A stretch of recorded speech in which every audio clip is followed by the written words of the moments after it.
Shalom.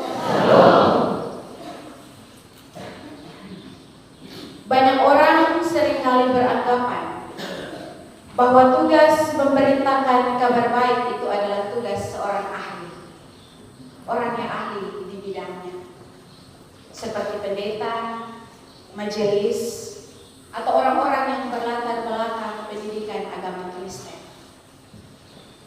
Jadi seringkali dalam potong kehidupan setiap hari, seperti saya, kalau saya pulang saya ke rumah, kadang-kadang orang rumah sudah bisa berdoa lagi. Apa-apa saya yang harus berdoa? Karena mungkin kita sedang terpola bahwa segala sesuatu itu hanya bisa dilakukan oleh orang-orang yang sekolah itu dong. Itu dong yang bisa omong firman. Tapi potong yang di sekolah itu dong sulit untuk omong firman. Tetapi buktinya, sebagian murid dari Tuhan Yesus mereka adalah orang-orang biasa yang dipakai Tuhan dengan luar biasa. Amin. Amin. Sebagian murid Tuhan Yesus dipakai Tuhan dengan luar biasa dan diutus untuk mewartakan kabar sukacita tentang Allah dengan luar biasa. Ternyata Tuhan Yesus sedang menjelaskan kepada kita bahwa setiap orang layak menjadi pemberita kebenaran firman Tuhan, walaupun dia sendiri orang biasa-biasa saja. Tetapi kalau Tuhan memakai, orang itu akan menjadi luar biasa di dalam Tuhan. Sehingga tema perenungan kita di pagi ini diutus bersama untuk memberitakan damai sejahtera. Diutus bersama artinya setiap kita mendapatkan kesempatan untuk bersama-sama memberikan dan mewartakan damai sejahtera Allah kepada siapapun yang kita temui di muka bumi ini. Pagi ini kita sama-sama belajar dari Injil Lukas pasal 10 ayat pertama hingga ayatnya yang ke-12, dilanjutkan dengan ayat 17 hingga ayatnya yang ke-20. Kisah dari Injil ini dia menjelaskan dan menceritakan tentang perjalanan Yesus bersama-sama dengan murid-murid menuju ke Yerusalem. Ketika Tuhan Yesus hendak berjalan menuju ke Yerusalem, Tuhan Yesus terlebih dahulu mempersiapkan para murid-murid untuk mewartakan damai sejahtera Allah kepada semua orang. Tuhan Yesus bukan hanya mengutus ke-12 murid, tetapi Tuhan Yesus mengutus 70 murid lainnya. Karena sesuai di dalam ayatnya yang kedua, di situ menjelaskan bahwa tuaian sangat banyak, tetapi pekerjanya sedikit. Sehingga Tuhan Yesus mengutus tambah 70 orang. Dan Tuhan melayakkan mereka untuk menjadi abdi, untuk menjadi murid, sebagai pemberita kebenaran firman Tuhan kepada semua orang yang mereka terima.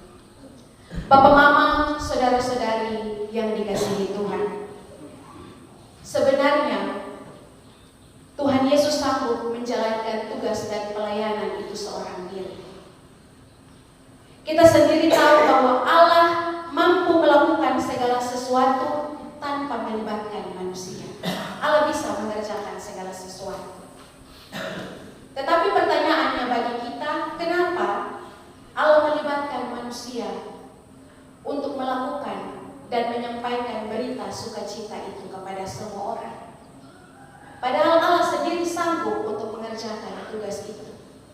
Tetapi kenapa Allah memanggil kita untuk menjadi murid-muridnya dan mewartakan kebenarannya di tengah-tengah di mana kita berada? Satu jawaban yang sederhana, karena kita berharga dan kita layak dipandang oleh Tuhan. Kalau orang punya kemampuan, dia sulit untuk melibatkan orang lain dalam sebuah bidang. Tetapi Tuhan, dia punya kuasa yang sangat besar. Dia mampu menjangkau hati setiap orang. Tetapi kenapa dia memberikan kepada kita kesempatan untuk berjumpa dengan orang lain dan menyampaikan pesan Tuhan? Karena kita berharga. Dan kalau kita menerima pesan sukacita itu sebuah berkat dan anugerah bagi kita. Kalau Tuhan mengizinkan kita menerima sebuah pesan dan menyampaikan kepada orang lain, itu anugerah Bapak Mama. Itu anugerah. Tidak semua orang bisa dipercayakan untuk mewartakan sesuatu yang mulia itu. Tetapi kalau Tuhan mempercayakan itu kepada kita, kita patut bersukacita, karena itu adalah anugerah.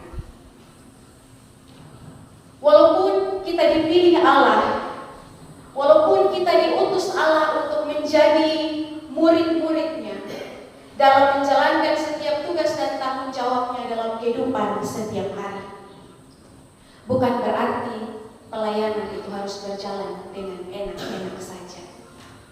Bukan berarti pelayanan itu harus jalan seperti kita berada di jalan tol bebas hambatan. Bukan berarti kita berjalan tanpa tantangan dan persoalan yang mendampingi pelayanan itu. Toh, dalam firman Tuhan pagi ini, ketika ke-70 murid diutus, sebelum mereka diutus, Tuhan Yesus memberi pesan kepada mereka bahwa kalian pergi menyampaikan berita sukacita ini, tetapi kalian seperti anak domba di tengah-tengah serigala. Hidup seakan aman, hidup penuh dengan tantangan dan persoalan. Siapa yang bilang ikut Tuhan hidup enak-enak, sonde. Hidup akan ada dalam berbagai macam ancaman dan tantangan. Saat mereka hendak berjalan, Tuhan Yesus menyampaikan pesan kepada mereka, jangan membawa bekal atau persiapan apapun dalam perjalanan. Bahkan kasut pun tidak diizinkan untuk dibawa. Yang kotoku sendal, kotoku sepatu yang bagus-bagus loh, Tuhan bilang tinggalkan. Jalan kaki kosong, supaya benar-benar memaknai penderitaan dalam melayani itu. Selanjutnya Tuhan Yesus juga memberi nasihat kepada para murid, selalu mengucapkan damai sejahtera kepada siapapun yang ditemui. Setiap kali masuk dalam setiap rumah-rumah, usahakan agar menyampaikan damai sejahtera kepada semua anggota keluarga itu. Walaupun mungkin orang atau murid ini, dia sedang berada dalam suasana tidak damai sejahtera, tetapi dia dipaksa untuk menyampaikan damai sejahtera kepada orang lain. Mungkin murid-murid ini dia sedang berduka, tetapi dia dipaksa untuk harus menyampaikan berita sukacita dan menghibur orang lain. Tentu ini bukan sebuah proses yang mudah. Ini bukan sebuah proses yang biasa-biasa saja. Ini proses yang sulit. Bahkan di dalam ayat ini juga dijelaskan bahwa saat mereka diutus, mereka pergi, mereka tidak boleh membawa makanan dan minuman. Apa yang disiapkan untuk dimakan, itulah yang diterima dan dimakan. Tidak ada pilih-pilih. Tidak ada bilang ini kurang garam, tidak enak, tidak ada. Apa yang disiapkan itu yang harus dimakan. Bahkan Yesus juga memberi pesan kepada murid-murid, ada kemungkinan kalian dicintai dan disukai oleh banyak orang. Tetapi ada kemungkinan juga kalian bisa dihina, bahkan diusir oleh orang yang kalian jumpai. Bapak Mama, kalau kita mau pergi di satu tempat, orang kasih pesan yang berat-berat begini, siapapun dia pasti depo hati goyang, pasti depo hati berat untuk mau jalan. Tetapi sebenarnya itulah gambaran salib, walaupun sulit. Walaupun sulit, itulah salib yang harus dipikul oleh murid-murid Tuhan. Jangan bilang ikut Tuhan jadi hidup harus baik, hidup harus aman, hidup harus tenang-tenang saja. Tidak. Harus ada salib yang kita pikul. Tetapi dalam perikop yang kedua, para murid-murid akhirnya mereka bersaksi. Dan mereka sangat bergembira. Karena mereka walaupun berhadapan dengan berbagai macam tantangan dan persoalan-persoalan dalam pelayanan, tetapi mereka dipelihara luar biasa oleh Tuhan. Itulah cara Tuhan menjaga kita. Tuhan tidak selalu menjanjikan sesuatu yang baik, tetapi Tuhan selalu memelihara kita dalam setiap proses kehidupan kita. Mau susah senang, Tuhan selalu berproses dengan kita. Apalagi kalau kita menjalankan tugas dan pelayanan, Tuhan pasti pelihara dengan luar biasa. Inilah bedanya ketika kita memberi diri untuk melayani Tuhan dan melayani dunia. Kalau kita melayani dunia, awal-awal kita lalu manis, tetapi pada akhirnya pahit dan mematikan. Tetapi kalau kita memberi diri untuk melayani Tuhan, awalnya pahit, tetapi selalu berakhir dengan manis dan menyenangkan. Bapak, Mama, saudara-saudari yang dikasihi Tuhan, dari kebenaran firman Tuhan ini, ada 3 pesan penting bagi kita di pagi ini, yang dapat mengingatkan kepada kita bahwa setiap pribadi kita diutus untuk pergi menjadi murid-murid Tuhan dimanapun kita berada. Kita diutus untuk pergi menjadi murid-murid Tuhan untuk menyampaikan damai sejahtera Tuhan di kantor, menyampaikan damai sejahtera Tuhan di pasar, menyampaikan damai sejahtera Tuhan di sawah, di kebun, di dalam rumah tangga kita sendiri. Setiap kita diutus dengan jalan yang berbeda-beda, tetapi dengan tujuan yang sama, untuk menyatakan damai sejahtera Allah.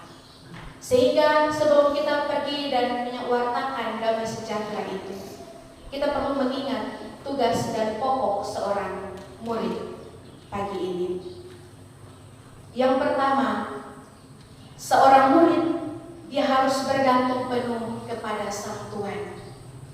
Seorang murid harus bergantung seutuhnya kepada Sang Tuhan.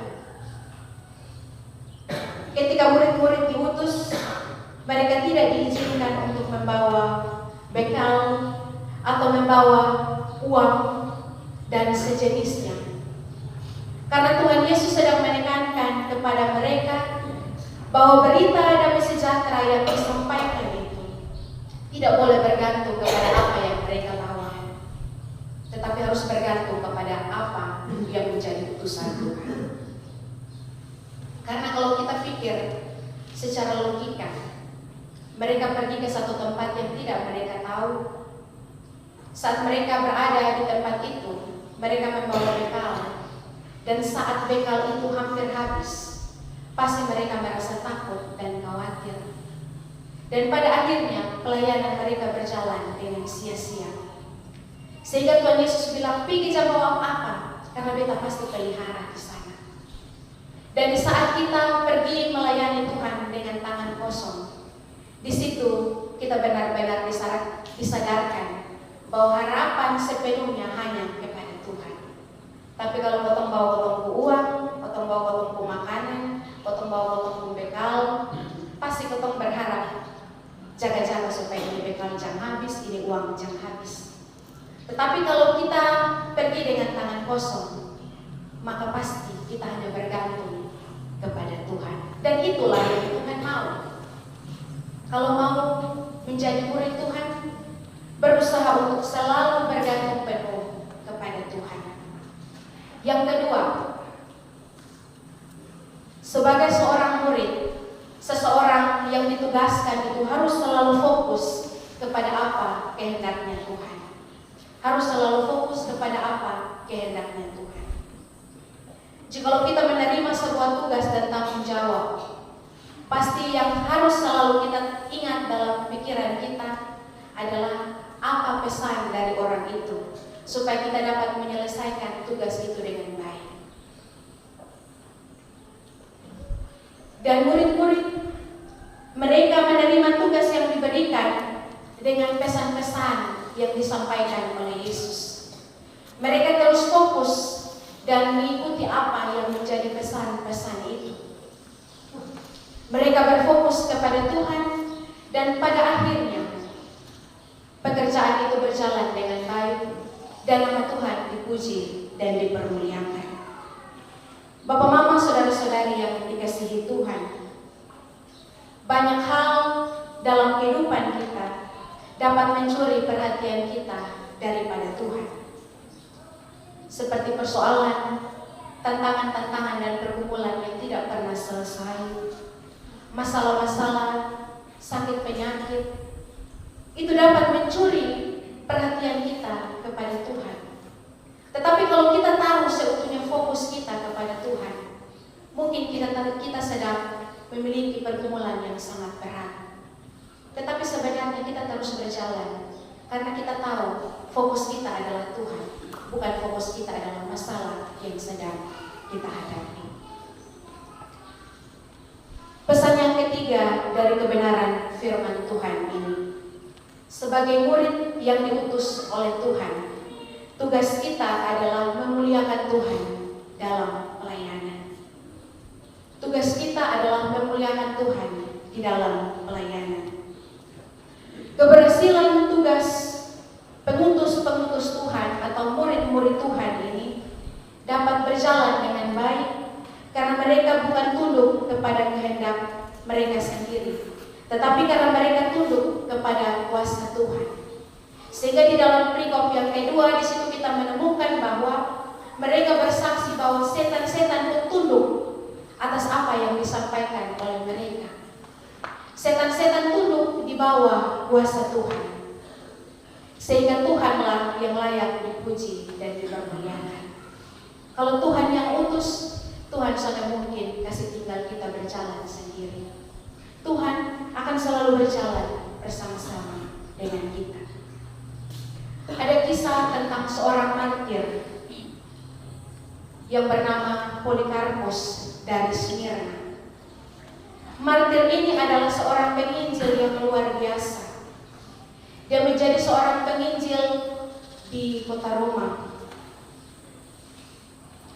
Dan dia menjadi penginjil yang luar biasa karena saat dia mewartakan berita kabar sukacita itu kepada semua orang, banyak orang yang menjadi bertobat dan masuk menjadi orang Kristen.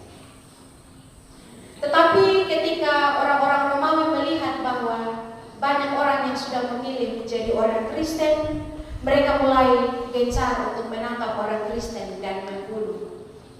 Dan pada akhirnya orang-orang Kristen itu ditangkap, dan salah satu yang ditangkap adalah Polikarpus, sang penginjil ini. Dia ditangkap dan dia diminta untuk menyembah kepada kaisar. Setiap prajurit-prajurit menyiksa Polikarpus dan mengatakan kepada dia agar menyembah kepada kaisar supaya dia dibebaskan. Tetapi setiap kali Polikarpus disiksa, dia tidak pernah mengatakan bahwa saya mau menyembah kepada kaisar. Dia terus mengatakan saya terus menyembah kepada Allah. Saya terus menyembah kepada Tuhan. Saya tidak mau menyembah kepada kaisar. Dan saat dia sudah menjadi lemah karena disiksa, Polikarpus bangkit berdiri.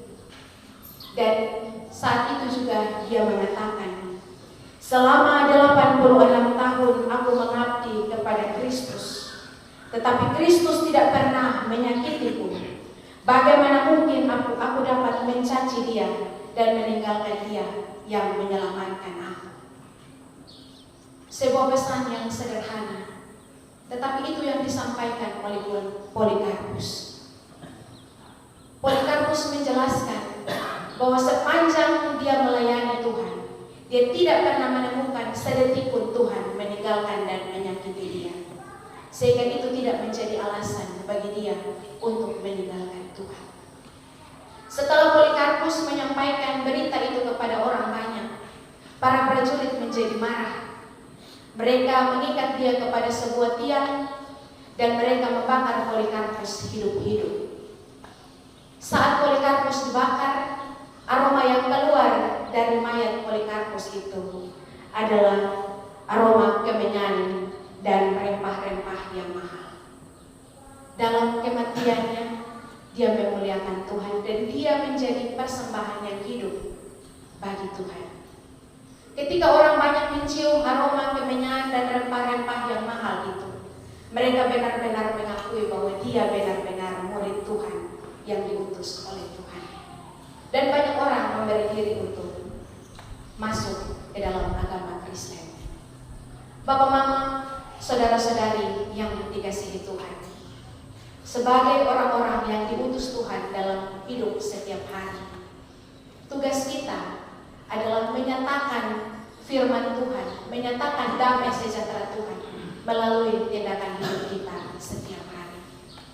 Karena bisa jadi tindakan hidup kita yang menjadi contoh bagi orang lain untuk kembali dan berbalik kepada Tuhan. Tuhan menolong dan memberkati kita dengan firman-Nya. Amin. Ketika Tuhan mencium persembahan yang harum itu, berfirmanlah Tuhan dalam hatinya, aku tak akan mengutuk bumi ini lagi karena manusia, sekalipun yang ditimbulkan hatinya adalah jahat dari sejak kecil. Dan aku tak akan membinasakan lagi segala yang hidup seperti yang telah dilakukan. Kejadian 8 ayat 21. Marilah kita berdoa.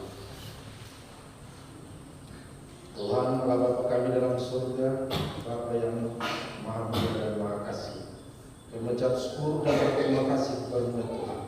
Oleh karena itu besar anugerah yang Kau berikan kepada kami selama seminggu lamanya. Kami telah diberikan begitu banyak berkat.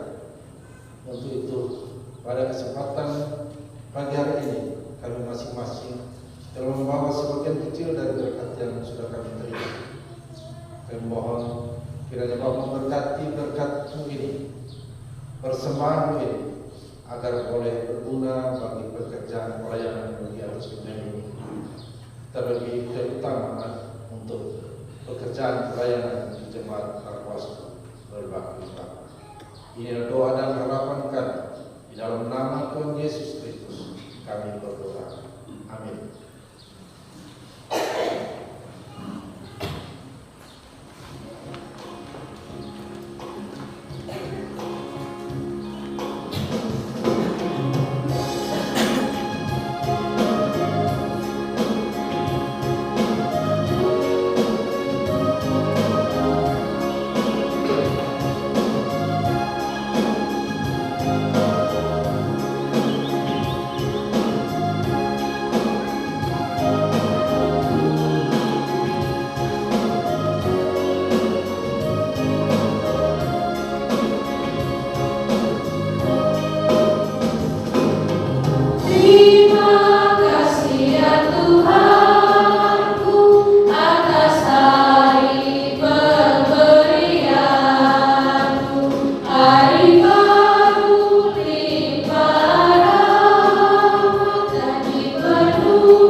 Yang besar dan mulia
serta